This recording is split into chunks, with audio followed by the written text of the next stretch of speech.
Hi, James Barry here with Morris, and we're going to talk a little bit this afternoon about turning tools and sharpening them. And our new philosophy, in so much as go to your grinder in the morning, grind some of your tools up, but don't return to it for the rest of the day. Just hone and maintain your tools. You don't have to do too much more. So, Morris, what have you got to show me? Well, first off, normally we'll be starting out with a bowl gouge. And what I'd like to show you is what I've found works with these diamond hones. We can pick just about any of the variety to use, and let's just start off with your credit card stone. And we'll get plenty of lapping fluid on there.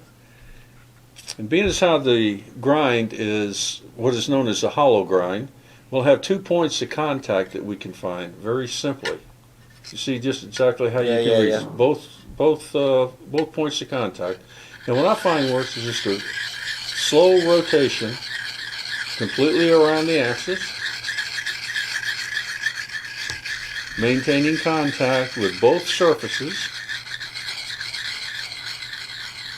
and it will provide a very keen edge. Absolutely no pressure whatsoever. And what grit was that you were working? This 300 grit, I find the 300, 400 grit works very well with a high-speed steel. Okay. Yeah, that's good. All right, the next stone, let's just stay with our curved tools. This is a spindle gouge. We'll do the same thing with the small rectangular file. I'll be on the 300 grit side again. Again, it's hollow ground. We can find the 2 points of contact very easily. Yeah. And I just rotate it around again. And you will find when you first start or first try to do this, that sometimes you'll find that stone will walk out or walk back with you, and that's quite normal. That's no big problem there. Just give yourself an opportunity to get the feel, and you'll find that you won't be going back to the grinder every time the tool starts losing its edge. You can touch it up real quick in a matter of just a few seconds, and you're ready to go again. So, these are shaped gouges. What about, would you leave the burr on there? Would you take the burr off? I hear various people say they want to take it on, leave it off. That's strictly up to the user. I turn with the burr. There's other people that prefer to take the burr off. They feel it's more comfortable. That's absolutely no problem. You can take the half-round files, or the contoured files. Yep. Go right on in on the flute. Clean that burr right off. You still got a very viable edge. Yeah.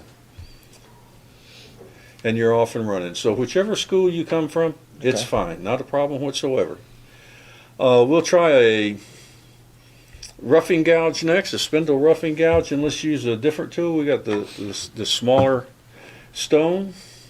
We're on the 300 grit side. Again, it's just a matter of finding where the 2 points of contact come together, rotating around its circumference, keeping it in contact.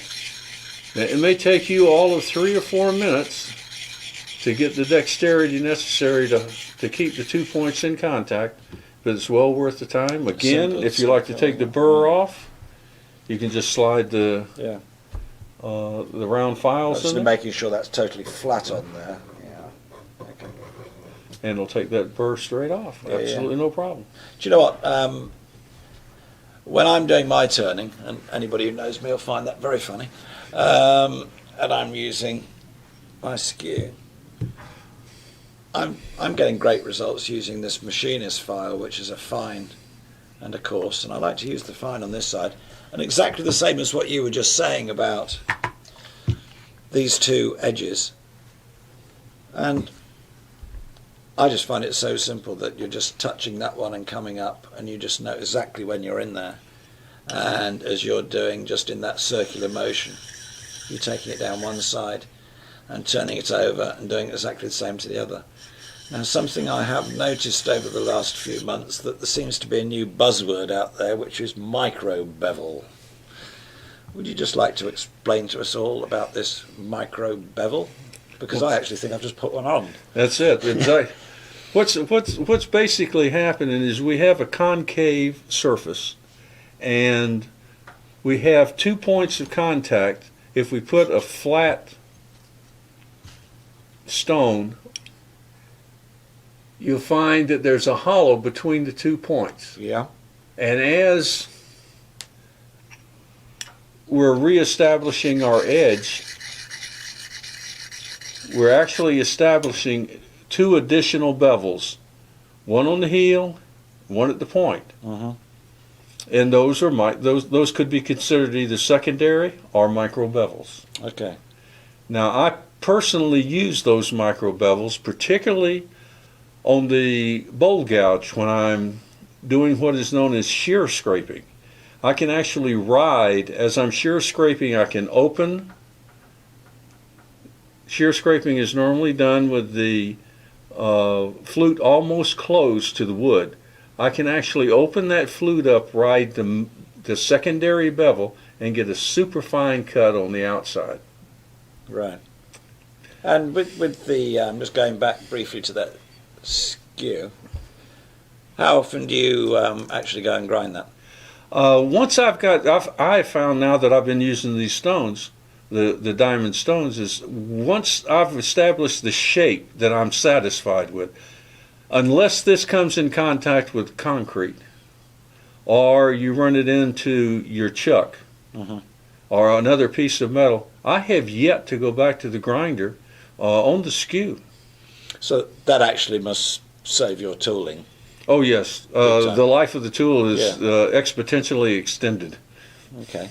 So, you know, we've been looking at a few of these diamond stones, and I noticed, you know, we've got a tapered and a slightly larger 3-inch taper there, and a 6-inch taper in the machine.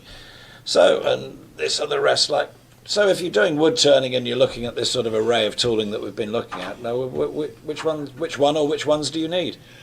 Well, actually, you need probably 1, maybe 2, but it depends on you. I found that if the people come up and they'll pick up the stone that they feel fits their hand with the tool that they're sharpening. Those are the ones they need to buy. Now, I would highly recommend the flatter stones for hand work.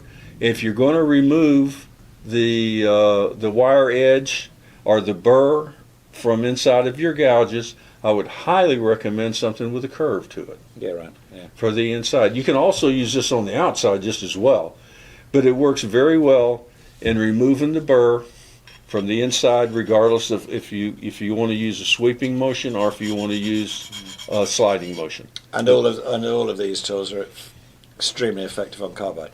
Oh yeah, absolutely no problem. I would recommend the higher grits though. Excuse me, the finer grits. So basically, this sort of system does make life a lot easier. And tremendously. Saves you going to the grinder all day long. Oh, I don't go back to the grinder once a day basically anymore. To reshape the tool is about all I need to go to the grinder for. Honing and maintaining. That is what you need to be doing. Thank you, Morris. My pleasure.